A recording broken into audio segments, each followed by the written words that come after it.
Hello बच्चों, let's take the question first. During the process of isolation of DNA, chilled ethanol is added to precipitate proteins denatured by protease, precipitate RNA denatured by ribonuclease, precipitate DNA released by breaking cell membranes और facilitate action of restriction enzymes.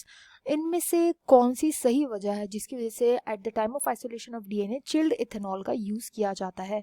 यहाँ पे जो हम की concept को use करेंगे ये होगा डीएनए स्पूलिंग का। DNA spooling.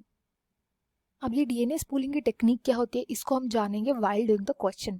तो ऐसा बोला जाता है कि जब डीएनए को हमें एक्सट्रैक्ट करना होता है उसके बाद हम अपना जीन ऑफ इंटरेस्ट को आइसोलेट कर पाते हैं या फिर उसको हम वेक्टर के अंदर डाल पाते हैं। तो सबसे बड़ा क्वेश्चन आता है हम डीएनए को एक्सट्रैक्ट कैसे करें, क्योंकि डीएनए जो होता है बहुत ही ज़्यादा माइक्रोस्कोपिक होता है नेचर में। तो जब इसको एक्सट्रैक्ट करना होता है तो एक्सट्रैक्ट हम कहाँ से करते हैं? डीएनए प्रेजेंट होता है न्यूक्लियस के अंदर। तो यूजुअली हम सेल की मेम्ब्रेन को ब्रेक करते हैं। जब सेल की मेम्ब्रेन ब्रेक होती है तब इस डीएनए को लिया जाता है। सेल की मेम्ब्रेन तो हो गई ब्रेक। अब ब्रेक करने के बाद भी डीएनए इजीली विजिबल नहीं होता क्लियर वाटर के अंदर। हम क्या करते हैं? टेस्ट ट्यूब में सारा का सारा प्रोसीजर परफॉर्म करते हैं।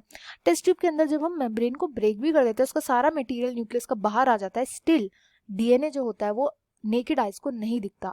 अब बात आती है हम इसको कैसे जो है इसको एक्सट्रैक्ट करें। तो इसके एक्सट्रैक्शन के लिए डाला जाता है, डीएनए को एक्सट्रैक्ट करने के लिए डाला जाता है, chilled ethanol. Chilled ethanol. Chilled ethanol की वजह से क्या होता है? चिल्ड इथेनॉल का यूज किया जाता है। चिल्ड इथेनॉल की वजह से होता क्या है? चिल्ड इथेनॉल की वजह से जो सोडियम के सॉल्ट्स यूजुअली प्रेजेंट होते हैं हमारे इस मिक्सचर के अंदर, ये सोडियम के सॉल्ट्स बॉन्डिंग बना लेते हैं विद द फॉस्फेट आयंस जो कि डीएनए के अंदर प्रेजेंट होते हैं। जब ये फॉस्फेट आयंस के साथ बॉन्डिंग बना लेते हैं तो ये जो होता है अब डीएनए को बना देता है हैवी। जब डीएनए हो जाता है हैवियर देन वाटर, अगर कोई चीज हैवियर होगी वाटर से तो वो क्या कर जाएगी? वो प्रेसिपिटेट कर जाती है। प्रेसिपिटेट हमें इजीली दिख जाता है। एक और क्वेश्चन यहाँ पे अराइज हो सकता है कि हम चिल्ड को ही क्यों यूज करते हैं, हम नॉर्मल एथेनॉल को भी यूज कर सकते हैं। तो इसका रीजन होता है चिल्ड के मेनली दो रीजन। पहला रीजन ये होता है, आपने देखा होगा कोई भी चीज अगर बहुत ठंडी होती है तो उसमें जो प्रेसिपिटेशन होता है वो बहुत फास्ट होता है। तो प्रेसिपिटेशन के प्रोसेस को फास्ट करने के लिए, जल्दी करने के लिए हम ये करते हैं। दूसरा इसका मेन जो रीज़न होता है वो होता है एंजाइम्स को इनएक्टिवेट करने के लिए।